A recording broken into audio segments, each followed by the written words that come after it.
لو أنزلنا هذا القرآن على جبل لرأيته خاشعا متصدعا من خشية الله.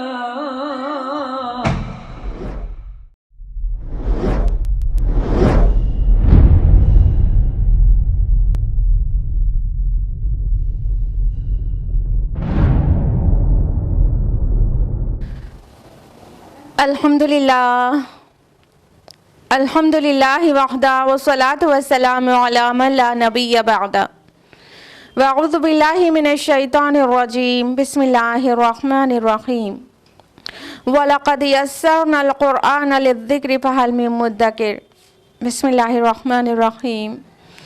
رب اشرح لی صدری ویسر لی امری واحلل عقدۃ من لسانی یفقہوا قولی.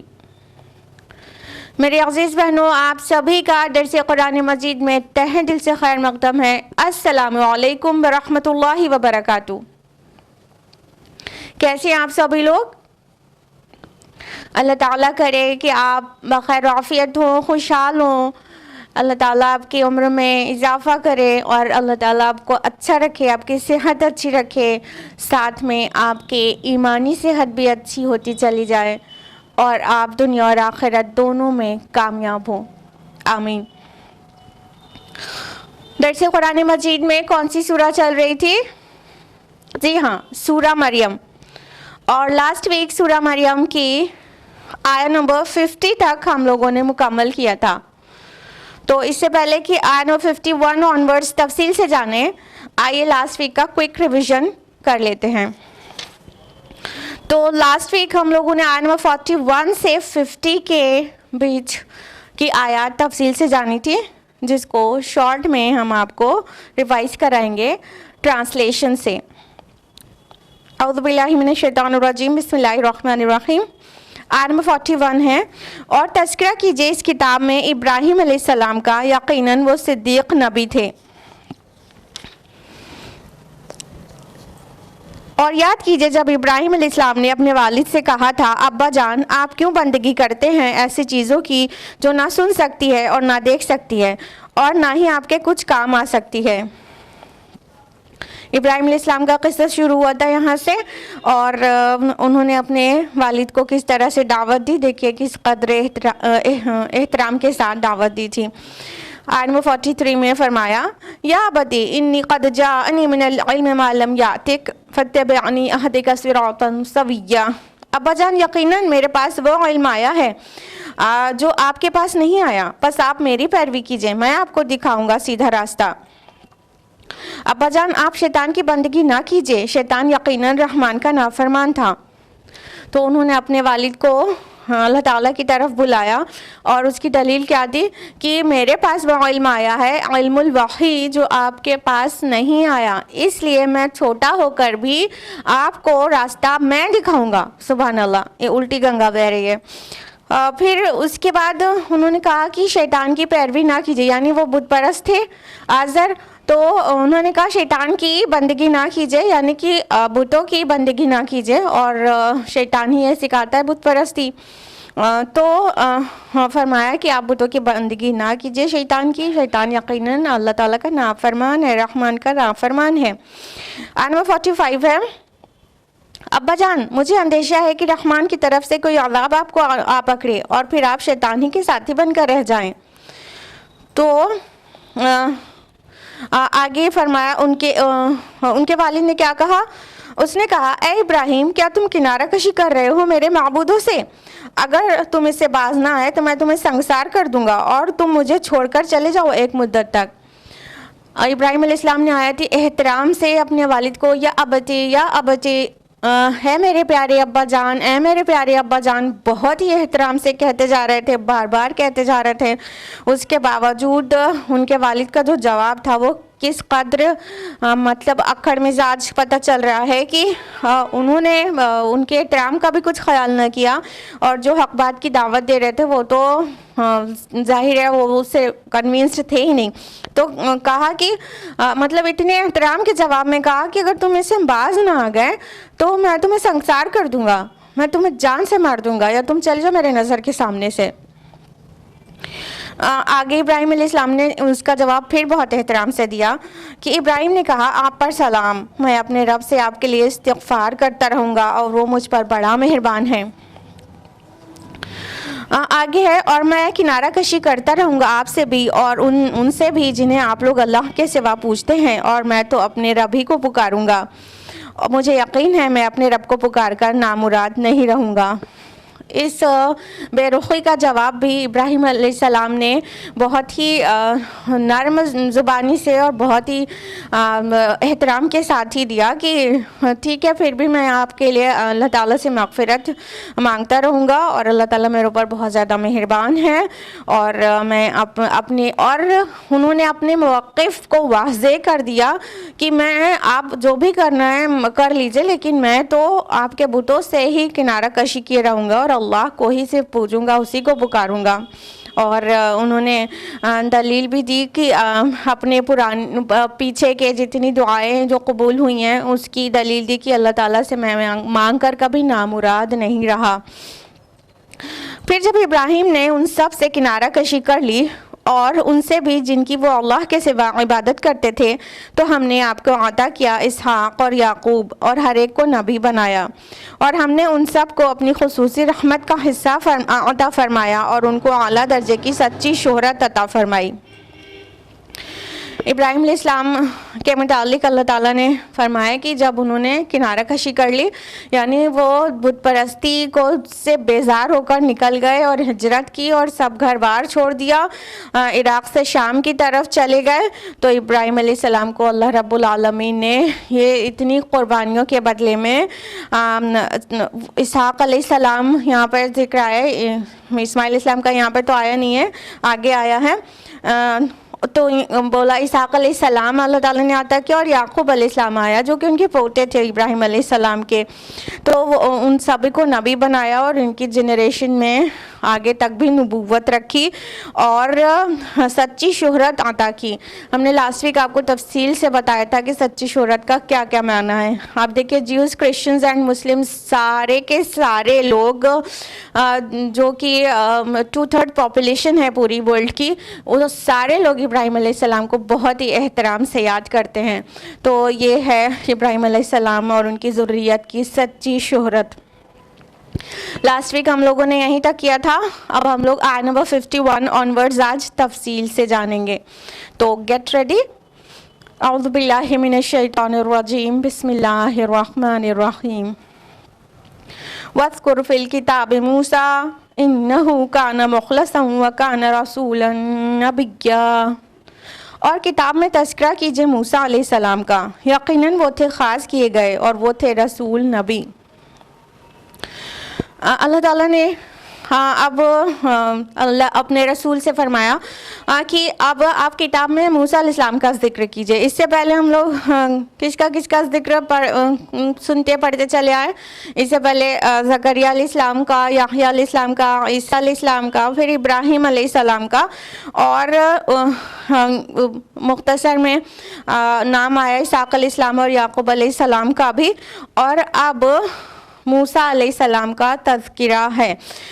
دیکھیں یہاں کرونالوجی کے اکارڈنگ نہیں ہے، بلکہ وہ جو شاخ تھی اولاد ابراہیم علیہ السلام سے جو کہ اسحاق علیہ السلام سے چلی تھی، اس کا تذکرہ پہلے ہے، پھر اسماعیل علیہ السلام کا ذکر پھر آ رہا ہے. تو ایک شاخ کا ذکر آ رہا ہے باقاعدہ. تو اس میں موسیٰ علیہ السلام بنی اسرائیل سے تھے، اور اسرائیل کس کا لقب ہے؟ جی ہاں، یعقوب علیہ السلام کا. تو اسحاق علیہ السلام، ابراہیم علیہ السلام، اسحاق علیہ السلام، یعقوب علیہ السلام، اور اس شاخ سے آگے بڑھتے ہوئے ذکر آ رہا ہے موسیٰ علیہ السلام کا، اور اسماعیل علیہ السلام کا آیت نمبر 54 میں آئے گا. تو اللہ تعالیٰ نے فرمایا کہ اس کتاب میں ذکر کیجئے موسیٰ علیہ السلام کا.